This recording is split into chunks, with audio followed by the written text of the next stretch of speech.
I'm Gary and this is episode 82 of EV Musings, a podcast about renewables, electric vehicles and things that are interesting to electric vehicle owners. On the show today, we'll be looking at electric boats. Specifically, we'll be talking to Vita Yachts, a company specialising in high-end electric boats. Before we start, I wanted to make sure you're all coping well as we start to transition out of the various lockdowns and restrictions. It's been a long 12 months, but it's good to finally see the light at the end of the tunnel.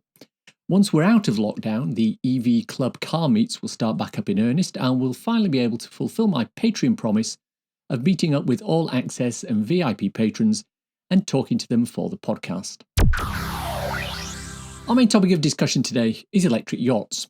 We're big fans on this podcast of any form of transport that's electric. We've already done an episode on personal electric vehicles and highlighted electric aviation in many of our cool EV or renewable things. But one area we haven't talked about in great depth is electric boats. Fully Charged did an episode a year or two back in Amsterdam with New Electric there, but for obvious reasons the range and speed of those tenders was limited. But there's a whole other world of boats out there. Today we're talking with Stuart Wilkinson from Vita Yachts, and in this interview we'll discuss the potential market for these boats, the interesting things Vita are doing with their marine charging CPO Aqua, and the huge environmental cost of boating in a non-electric world. Stuart, could you just introduce yourself and your position for the listeners, please? Sure. I'm Stuart Wilkinson. I am chairman of Vita Yachts and Aqua Superpower, which are two businesses setting out to revolutionise the way we boat and use the water with powerboats.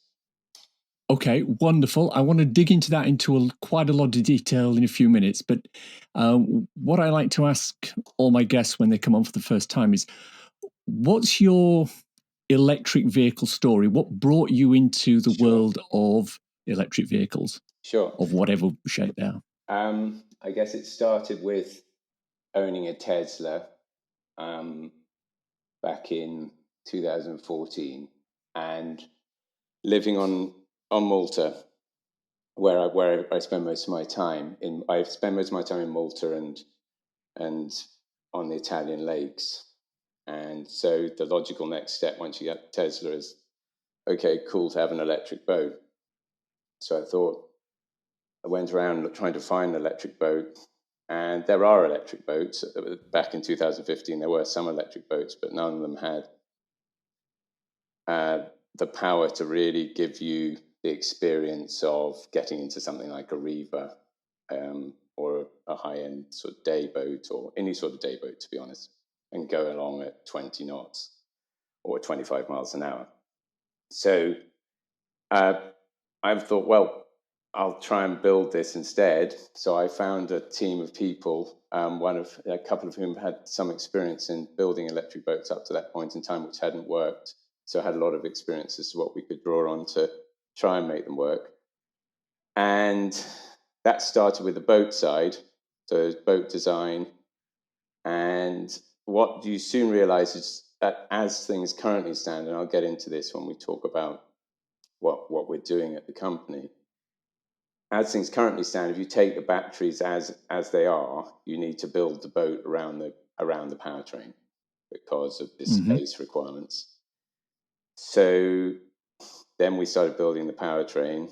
I hired some really great guys from the Mercedes Formula 1 Formula E team, and they came to help me try and reduce the size of this powertrain so we could get it into a boat and make the whole thing come together. That resulted in a boat coming out, the 9-meter Vita 9, in 2018, which we took down. That we did they do an electric race in Monaco, which is quite fun. And we didn't build a boat to win races, but that boat did win the race, which is great. More in a sort of tortoise rather than hare point of view, because it's designed as a day boat, not a high-speed powerboat. But we sort of did the distance, and I soon started realizing that that's what this business is about. Getting the maximum amount of power into the boat to replicate the experience of going on on a combustion engine boat. And then I hit the next issue, which is charging. Boats need probably 10 times at least the power of a car, because you're driving through water rather than air. So you just hit a lot of resistance. And so then supercharging became an issue, and trying to reduce top charging time to enable you to do a longer journey if you wanted to. Now the reality is, on a boat, you don't actually need to supercharge on a regular recreational journey. But where we're going as a business now is thinking, okay, we want to solve the whole piece. So we started building a supercharger network along the French Riviera to support the boats we were building. Okay. Now, can I just jump in there before we go in a little bit too far on that? Let me just sort of ask you to do a bit of positioning in terms of, when a lot of people talk about boats, there's the whole range of tiny little paddle boats up to the big super yachts. And you're talking about day boats, and I look at your website, and if I'm looking at that, I'm thinking that's a power boat, but you're saying it's not. So can you It is a power boat. It's a power boat. That's exactly what it is. So it's a power boat that goes. There's sort of two sorts of. Well, there's really only one sort of boating you do for fun, and also for water taxis, which is a whole other area that needs to be sorted out.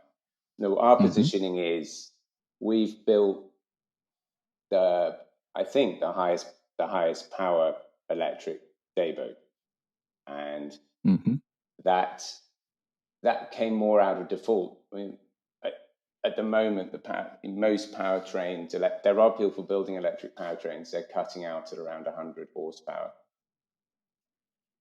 So it's like 80 kilowatts, 75 kilowatts.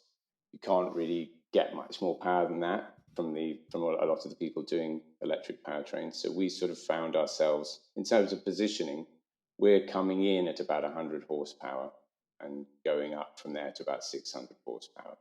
But the way this business is actually evolving is from 600 horsepower down to the 100 horsepower. So we went right to the sort of the top of the market. And why? Because that's where they're the most price insensitive to the green premium. Okay, so what is the size of that particular market that you're looking at? It's getting data on boating is quite hard, but there are around 30 million day boats in the world, day boat power boats in the world, most of which are in the range that we're in, which is under 33 feet, 10 and a half meters. And it's around 400,000 boats are sold of this sort are sold a year across the range. So some are outboard, some are inboard, but the market we're serving is that market. So we're at the higher power end of that market. So you could say that of the 400,000 sold a year, they're perhaps 150,000, maybe 200,000 of the sort of boats we're looking at from 100 horsepower upwards that are sold. Yeah. So it's that sort of size. And the sort of installed fleet is about 30 million, as I say, 30 million recreational, and probably about 20 million commercial, the water taxis, which is another big area we're looking at. All right. I want to jump around a little bit because I want to talk about the facilities that you've got. Now, you've got something down on the south coast here in the UK. Is that Portsmouth area? Is that where that is? Yeah. And you've got stuff out in Lake Maggiore, haven't you? What's the difference between those two facilities? What do you do at those different locations? In the UK, we're doing more of the R&D in the business.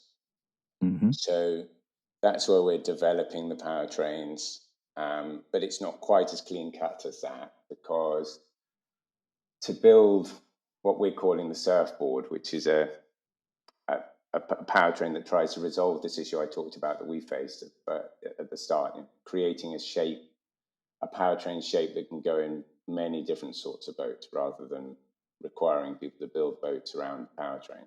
So you can sort of electrify more boats. That R&D for that and a boat is being built down in Portsmouth.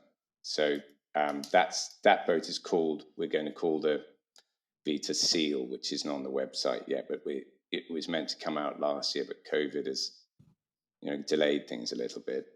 And that will be a living version of the surfboard concept with some fairly radical changes to flatten the whole powertrain so that you can put it in more boats. Italy is more focused on the larger boats we're doing, so the 9 meter and the 10 meter, and we're actually building the production version of the 10.5 meter, which we're calling the Lion, in France, but the powertrain will be installed in Italy. So Italy is doing the higher end powertrain. We're also working on a number of contracts for super yacht tenders, which need to be electrified, which need the same sort of power as our boats need.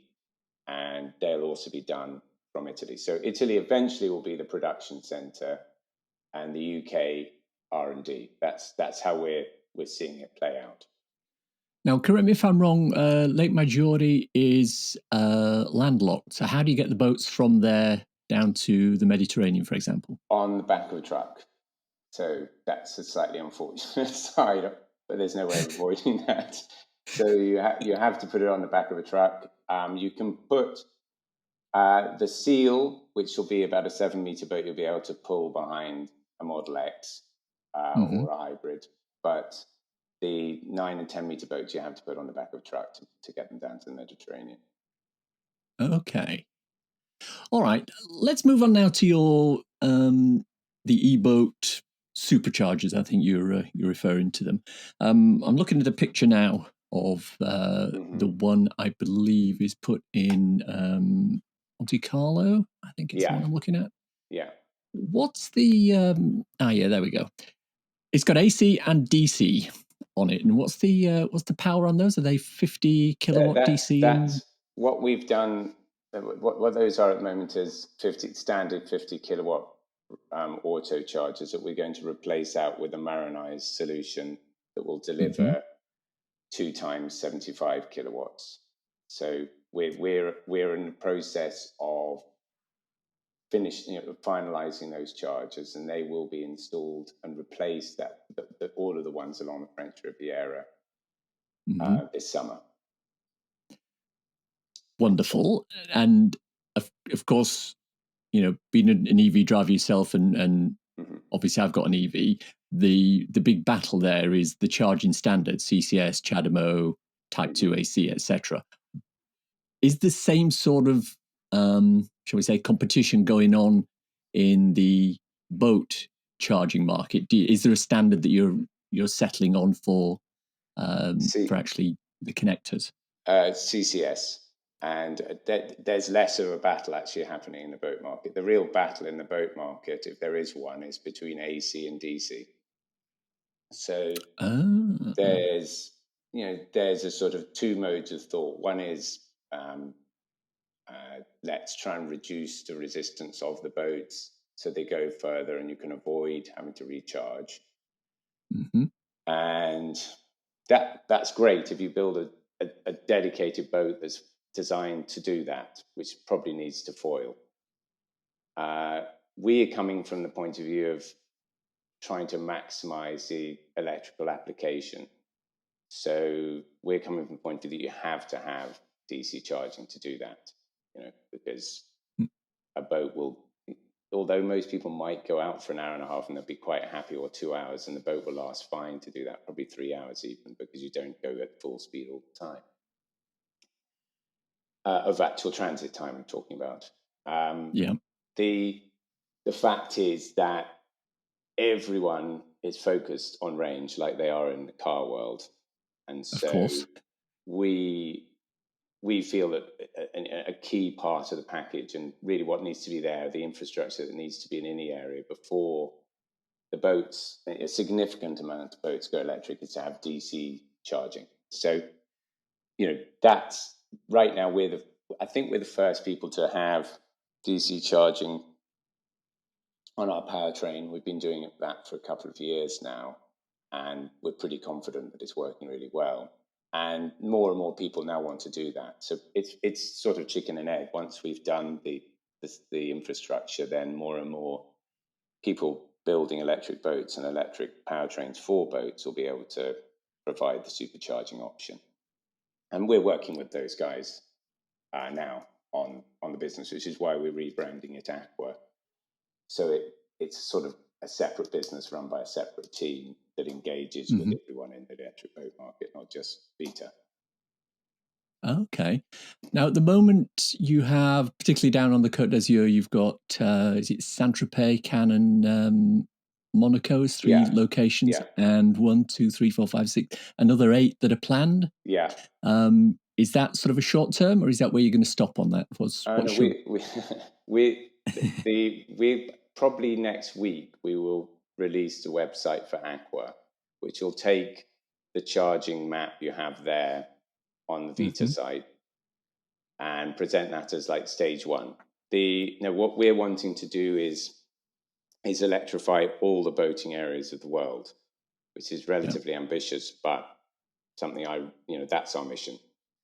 So I've had a really great CPO team from the auto sector, one of the and that's been headed up by a guy called Alex Bamberg, and he's going to put together a team that will sort of resolve this globally. So what we're trying to, the reason it sounds bigger than it is, because boating occurs in very specific areas and on very specific routes. So it's relatively easy. Riviera is an example. There's a sort of specific area that everyone does the boating and everyone goes to the same places. So it's relatively easy to build a supercharging network around that.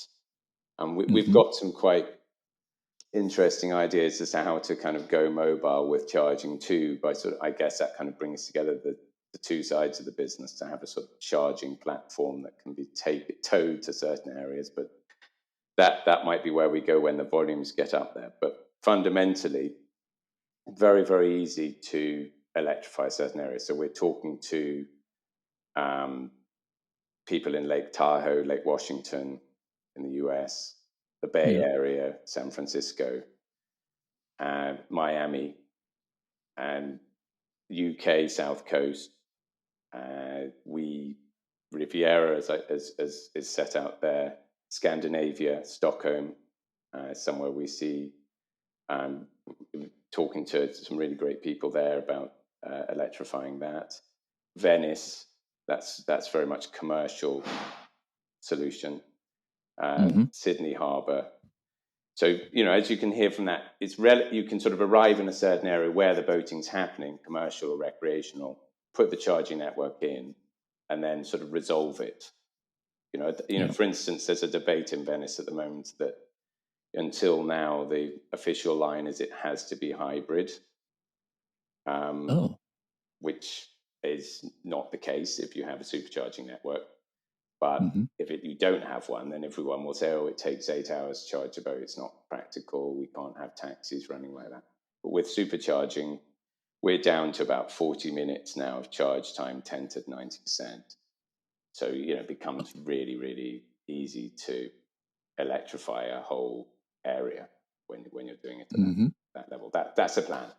So, the plan is to build this global network, and that's called Aqua Superpower. What's our name for it. Okay. And what are the challenges that you're going to, or that you are encountering, or that you're going to encounter on that? Because we've spoken to charge point operators on the on this particular podcast, and one of their main issues is obviously grid capacity. There's places that they'd like to put a lot more chargers in, but the grid can't handle it at the moment. There's also physically finding the actual locations, finding landlords who can give them the space to do that, etc. So what are the kind of challenges that you're encountering with Aqua? Well, the same. Finding the place and making sure you have enough power in that place. There's one advantage, big advantage, I think, in the boat world, is that the typical marina has quite a lot of power, because what's interesting about boating is already very electrified. Everyone plugs in their boats when they put them on their berth. So the average marina has quite a bit of power already, and tends to have enough power to provide. We'll see. It depends how many chargers, and we might in some cases have to fit 50 kilowatt rather than 75 kilowatt chargers. But in general, we're finding that most people in marinas have enough power. The next, the dream scenario for us is to also have them at sort of waterside restaurants and hotels, and that's where we hit more of the, as Tesla have done when they have their destination chargers. Then you can't have the amount of power you want to have. So, and also they're a little bit more complicated about getting the space dedicated for an electric charging point.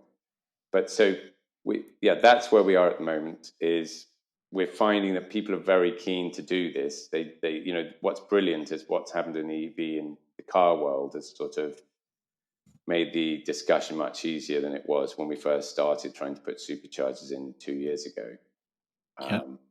Now people get it and say, okay, no, this is an accept. It's going to happen. Before there was a big debate. Oh, it's not going to happen. It's never going to happen. And there was the hydrogen excuse was being used fairly extensively in voting. but and it still is. But and there'll be a space for that too. It'll be an extension of the powertrain we're doing. But right now, all the innovations happening in BEV, and what we want to do is ride off the back of that innovation. We built, for instance, we built our own charger originally, which why we put the 50 kilowatt standard ones in was sort of holding position while we built our own charger. And now the market, getting 150 kilowatts is much easier than it was 2 years ago. So we've and marinizing it is a key part of it. So you need to make sure some chargers just won't be appropriate to leave, particularly on a seafront. Lake and river is easier. Okay. Now you've used the phrase supercharger quite a lot on this, and obviously there's a parallel there with the way Tesla are doing things. The one big difference, especially looking at the photo that I've got in front of the one down on the Côte d'Azur, is the actual payment method. Now there's obviously an RFID, contactless option there, whereas obviously with Tesla it's plug and charge. What's the strategy in terms of payment with the marinized versions? It will be app based, and that's what we're going to start building now. Now we have a team who can do that for us. So we're going to build a cloud based app that will enable payment as part of that payment per kilowatt. Right now, and long may it continue, when we're installing, we're quite often getting free power because people want to make this happen. And so when we get free power, we provide free power. So we're taking the same view as the people who are putting that in. So we want to put the chargers in, get people using them, and then once we're built up to critical mass, the business will roll out payment by app. To start with, we're more likely to use RFID, which is why we have RFID on that one. And it's more right now, to be honest, more of a control issue, because we want to make sure it's quite a range of electric solutions being put into boats, and some of them well, my worry is, what I don't want to happen is someone to plug into a DC charger and, have a sort of thermal event. So Oof. we're trying to sort of control that by, restrict that. So that's why we're restricting access to them at the moment, is to people who we have, we've verified the powertrain is hitting the right safety standard to be able to accept the DC charge. Mm-hmm. So the RFID is more of a gate for that reason. So it's more of a sign of the fact where we are at the moment in the charging sort of space in the boat world. Okay. Now, obviously, in the car world, that's the way some of the initial charge point operator rollout when they had RFIDs or apps, and then the public opinion switched to, no, I want to be able to just roll up, slap a credit card on there or a debit card and charge. So is it in your strategy that at some point in the future, that's something that you may sort of tend towards? It might well be. It depends. It's a lot of learning to do in EV everywhere, always, and the question is, we're sort of open to which way we're going to go on that, and we'll go in the way that people want to, ask. I mean, it might well be that, there's a discussion at the moment as to how much we get involved in the actual charging piece on the boat, and whether we actually have a sort of automatic handshake so we can kind of create the Tesla experience on any boat that's using our network. And that would obviously be the dream solution, but it might not be feasible to do that with everyone. Right now, the volumes are relatively low. So, I mean, we're sort of back to where car charging was, I don't know, I suppose 5 years ago. In the maybe even further than that in the boat world. And so we, at the moment, have very, very defined relationships with the people who are using the chargers, the other people building the boats, their customers. And so it's a relatively controllable piece at the moment. But we will be ready, but the nice thing is we have a team who run one of the larger networks in the UK, and that skill set and knowledge will bring across all of the challenges that have been faced there. So in terms of problem solving and what the cloud-based platform will do, and people arriving and being able to solve the problem on the charger in one visit because they know what's wrong with the charger in advance, that is all being baked into the technology we're building around these chargers. So quite a lot of the knowledge from auto is coming across, as it has done with our team on the powertrain side. All right. A couple more questions on the charging before we move on. Are there other companies who are sort of trying to do the same thing that you're doing? Do you have competitors in the marine electric boat charging market? In DC charging, no. There are some people building AC charging networks. That are more powerful than the typical AC chargers you get in a marina to support their boats. And so a couple of people have done that, but no one else, to our knowledge, is doing DC chargers and trying to create a marine CPO.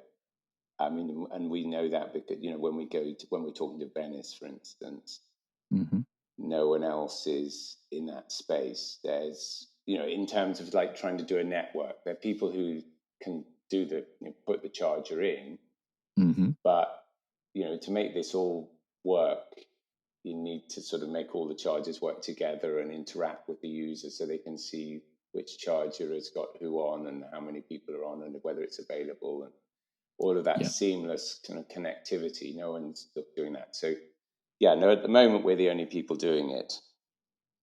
Okay. And now you mentioned earlier that you've built the chargers yourself. Now, have they been built from scratch, or have you taken something like a tritium or an ABB that may be being used at the moment for electric car charging and sort of, what's the phrase you used, marinized it? We've taken the components that are within those chargers, not those specific chargers, but a lot of the components used for chargers are relatively similar, and built the charger using those components. And a lot of the focus has been on creating a unit that can deal with the challenges of being in a very humid setting, and also salt. So keeping humidity out of the system has been a big focus of the marinization. So it's we cover it with an aluminium cover that's made out of recycled aluminium from North Kydro, providing that to us. This is great. And yeah, we'll roll those out when they're ready. It could well be. It's been a quite challenging process doing it. So it could well be that we'll have a sort of multi-phase thing where they might be phase 3 now rather than phase 2. We'll see. Hopefully we can get them out this summer. But it's really hard building things at the moment. Because I can imagine. Yeah. So, things tend to get slowed down because of factory closures or shutdowns. So, and lockdowns. But all right. we're getting there. So but the core message is the components inside it are standard components. It's how we're protecting those components from the elements that's different, and that's a sort of and initially the fact that we're building a 2 times 75 kilowatt charger, so with 2 arms, because our bigger boats use charge each side, so we accelerate the charge time by charging each side at the same time from 2 times 75 kilowatts. And the smaller boats just use one side of this charger. So each charger is sort of 2 chargers, how it'll roll out. That's interesting, because I remember seeing something not too long ago, and it was obviously it was a large passenger type, a vehicle type ferry, and it was charging using, I think, 6 simultaneous UPS chargers. Yeah. Well, it's the same. It's the same theory. So the way we're seeing to be able to crack the sort of 600 horsepower zone, you need to charge with basically a port and a starboard. They typically have 2 legs. I mean, the 10.5 meter has 2 legs, got two propellers at the back, and so everything, and it's quite a nice redundancy feature. And then it's the same for quite a lot of water taxis are built like that, to increase maneuverability, and that's the thing I'm in a way the most excited about, is because we're at that high power segment. I mean, Lake Maggiore is a good example. There's tons of taxi boats going around on the lake, taking people to the Borromean Islands and various other places. And everywhere, every nice, beautiful lake has the same thing. And what's annoying is, boats are right in the beautiful place. A car, you're often not doing that. A lot of car work is happening on motorways and things. On boats, you're almost always in a beautiful place. So, having a huge amount of smoke and oil film on the water and all the other stuff, and noise for that matter, that comes from these things, that can all be, dealt with. And we're in the right power zone to do that, which I find really exciting. So we can actually, just roll over what we've done in for recreational boats into commercial, and those, rather than being seasonal, are being used every day, all year round. So that's a really exciting piece of both the Vita business and the Aqua business. And that leads me very nicely on to my next question, which is, you don't just build the boats yourself, you build the powertrains and put them in other manufacturers. Things, I mean, the way I see the market evolving is that now it's expensive to electrify a boat. because a lot to do with these, the sort of key thermal management's really key, and working with the water to control and do the cooling. I mean, the boats are often operating in really hot places. People always want to use them in the summer. Of and course. So you hit thermal management, and keeping things cool is really important, and using the water really cleverly for that. So yeah, that's why we're so that leads into this, what we're trying to do, this surfboard idea, which is that, how, I mean, I've been, like everyone, following what's happening in the truck and car space on the EV side. Yeah. And what we want to develop, and we have an exclusive arrangement with Romeo Power in LA, who produce some of the highest density batteries, to do this particular project. We want to build a boat specific battery unit that will, and so right now we're building the powertrains and we're powering other people, and then the second phase of that will be building the surfboard, using what we've learned by building all these powertrains. So yeah, we're building them for other people right now. And right now, it's the way the market's working is,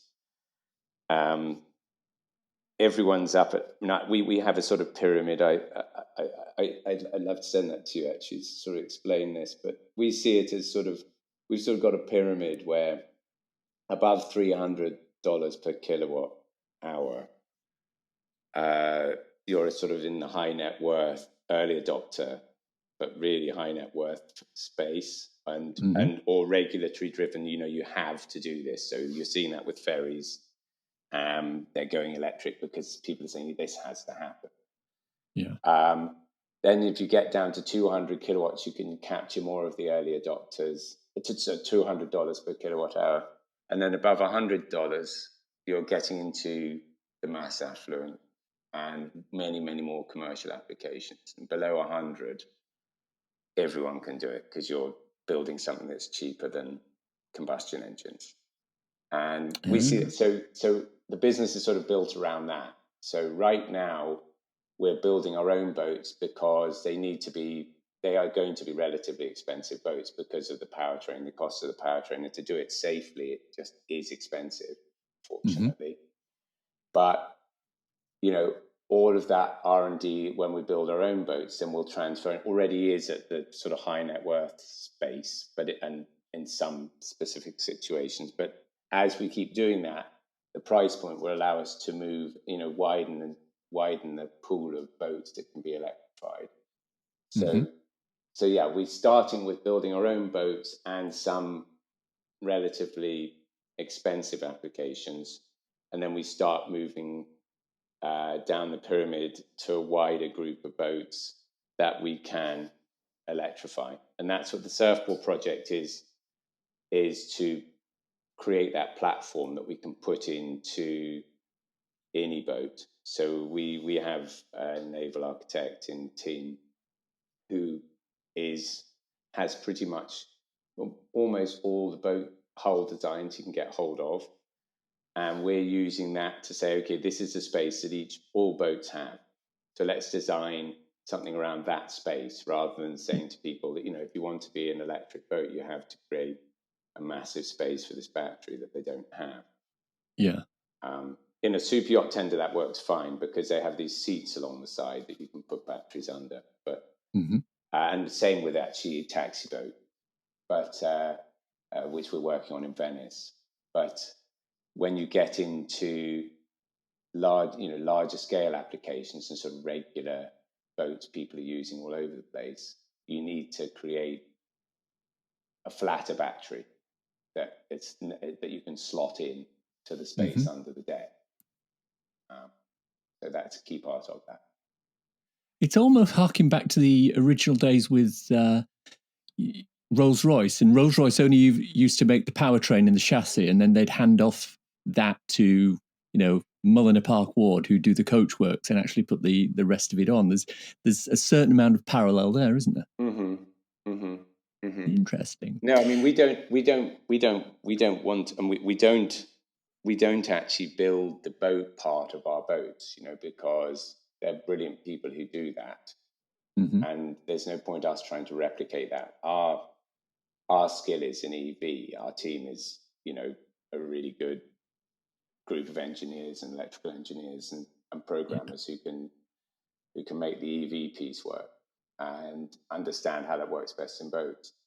But our boats are built by really good boat builders, and then we put the powertrain in. So we're already sort of halfway towards what the position we'd be in if we're working with a third party, which is we're finding when we are working with a third party, it's not really that different to what we're doing.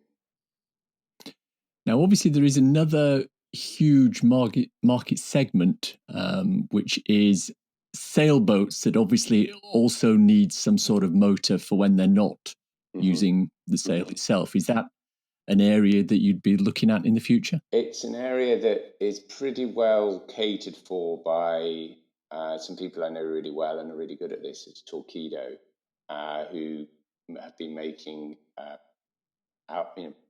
specific outboard applications for that for quite a long period of time. It doesn't tend to need, so where we're going to come into that space, and it's a discussion we're having now, is when a boat gets to a certain size, then it needs more power.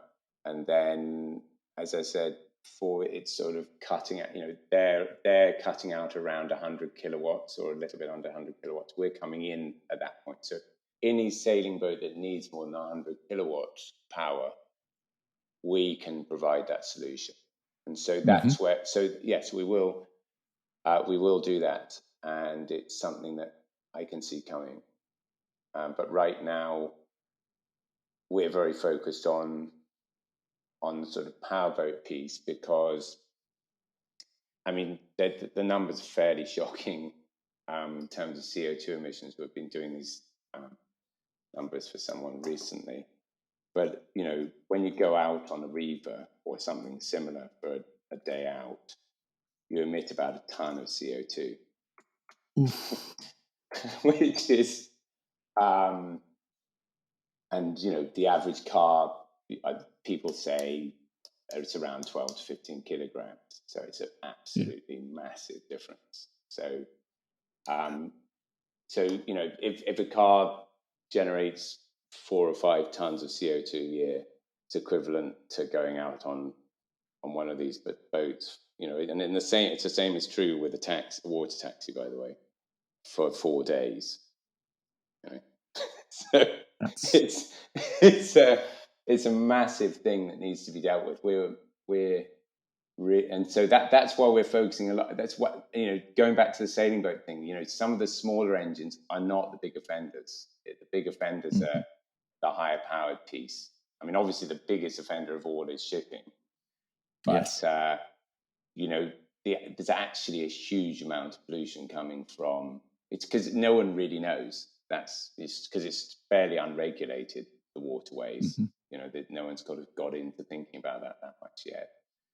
It's sort of aware of it, but yeah, that's that by our calculations, that's what. So you've got the shocking numbers are, a ton of CO2 each time, a powerful boat goes out, and 750,000 tons of leaked oil into the water. Because, the way that combustion engines work and cool themselves, they typically leak a sort of film of oil behind them everywhere they go. Wow. I mean, when, at the end of, Monaco Yacht Show, for instance, they have these big sort of absorbent pads to mop up the mess left behind by all of these powerboats. I mean, so that's the bit they never show on the press releases, isn't it? and they're doing great things in Monaco. Thinking about that, they are actually really, really forward thinking. Prince Albert's really brilliant on this stuff. And so they're really doing everything they can to change that. But the reality is right now that, if you can electrify all of those boat journeys, it's just going to be a massive thing. So that's what we're trying to do. And a question sort of tangentially related to that. Now, obviously, in the UK, the government has announced the ban on the sale of fossil fuel powered cars from 2030. Is there a similar kind of announcement that you'd like that would help the uptake of electric boats? Well, the thing that's been really good, I mean, German lakes don't let combustion engine powered boats operate anymore in a lot of them. And so and we're seeing that starting to happen. So regulatory restriction is actually one of the key ways that's the sort of stick part of this that I think would be really good. So, there's a part of Lake Garda that's electric only. Portofino is going to restrict access. Monaco is going to restrict access to larger cruise liners. I understand. And so regulatory restriction on boats operating in certain areas will accelerate this change. And I think it's going to have to come from there. And it's a discussion we're very involved in, because a lot of people say, oh, well, it doesn't work. The range argument is used very, very extensively on boats because, they just don't go anywhere near as far as a car. So, because of the power difference, if a car goes 350 miles, a boat goes 35 miles. And so that's actually not a problem, because most people don't actually go any further than 35 miles. There you go. Yeah. But ditto cars. But it's something that we can resolve with having the infrastructure of the DC fast, the fast charging network. So people can say, okay, you can't really then present the argument that you can't go electric. And so, if what would be helpful would be regulatory restriction, which is happening. The French government's requiring people to put electric berths in all marinas being built now. So there is some, but it's lagging the car market, and I feel there's not enough perception that actually the marine sector outside shipping. If everyone always says to us, when are you going to resolve shipping? That's a big thing. It's true, but there's 50,000 ships in the world and 50 million boats, power boats in the world. So, those 50 million power boats must be doing quite a bit of polluting too. It's not just all the shipping, So I think. Oh, indeed. Some regulation is important. Lake Tahoe, for instance, very keen to pass regulation, but without having a viable solution, which is why for now we see Vita and Apple working a little bit together. You need to sort of say, look, boats are going to be electrified, and this is how you resolve the range anxiety. Right. And they sort of work very much together. Even though they're going to be separate businesses, they do sort of work together in that way alongside other people doing electric boats. So my final question then is, and it's kind of related to the last one, what would you do if you were king for a day in order to help your business and electrification of boats in general? You could make any decision you wanted. What would it be? I would try to encourage the adoption of electric boating in the same way that they are encouraging the adoption of electric cars. None of that is happening in the boat world. There's no subsidies. There's no financial incentive to make the green choice, which I think is frustrating, particularly as these. So that's what I would want to do. I would want to, and it's a conversation we've had with people, and how can we do what Norway have done into the whole marine market, to sort of encourage things to happen faster, because it's something that, you literally swim in the oil slick at the moment. So it's something if you go out on boats a lot, it's something you're so aware of, and you're sitting in the cloud of smoke, you're swimming in the oil slick. It's just something that just needs to change. So so I would like to see, because price is the thing that's stopping it happening faster. We're still, the cost of an electric powertrain for a boat is probably 3 times at least the cost of its combustion engine alternative. And so having is that all related to the batteries itself? Yeah, The cost of the batteries. The cost of the batteries, yeah, it is. Now, it's interesting because in my mind, price would not be a driver, because particularly in the market segment that you're aiming at with the vehicles, the boats you're creating at the moment, you've talked a number of times about high net worth individuals as being the customers. Are they that sort of sensitive to price on something like that? They're not, which is why they're our customers now. But what I would love to change is I don't want that to be the case. That's just where we're starting now, a bit like Tesla started with the Roadster, But I don't want to be there. I want to be where Tesla is with the Model 3, as quickly as possible. Yeah. So because that's, business wise, that's where the volume is. But mission wise, which I feel pretty strongly about, I want to electrify as many boats as possible, as quickly as possible. That's really the mission of the company. And so, that's the price is actually a big issue. And one of the reasons, what I spend a lot of time doing is working with battery suppliers to work the price down. But we're still, because of volume and because of the thermal management required for a boat, we're still at 300 plus, whereas Tesla's gone under $100 per kilowatt hour now.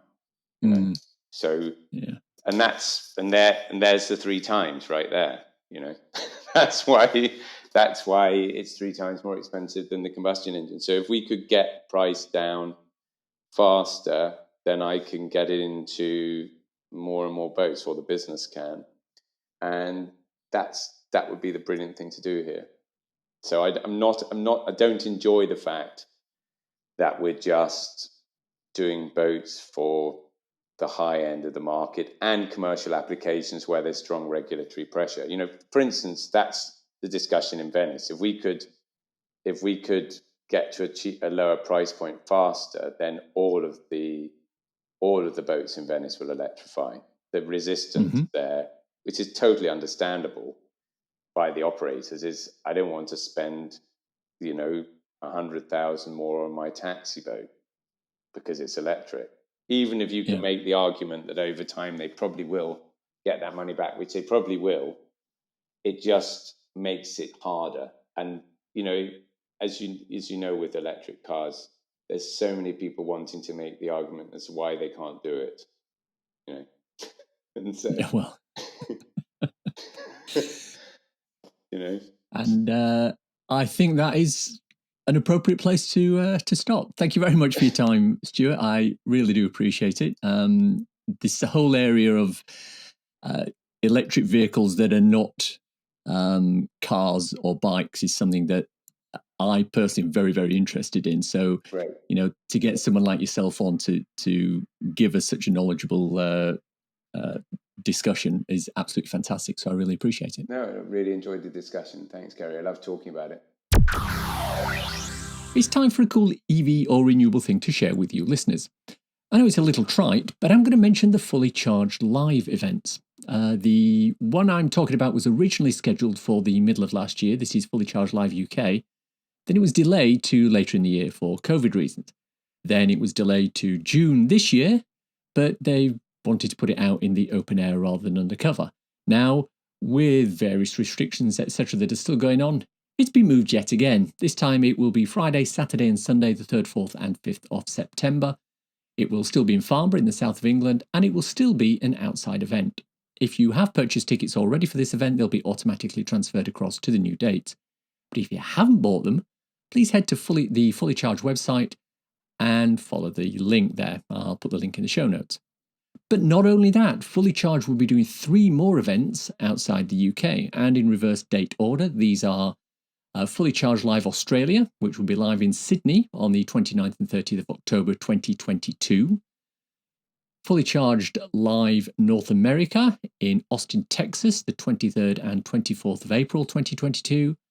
and Fully Charged Live Europe in Amsterdam the 18th, 19th and 20th of March 2022. So if you live in Australia, America or anywhere sort of Northern Europe, follow the link in the show notes and buy your tickets for that.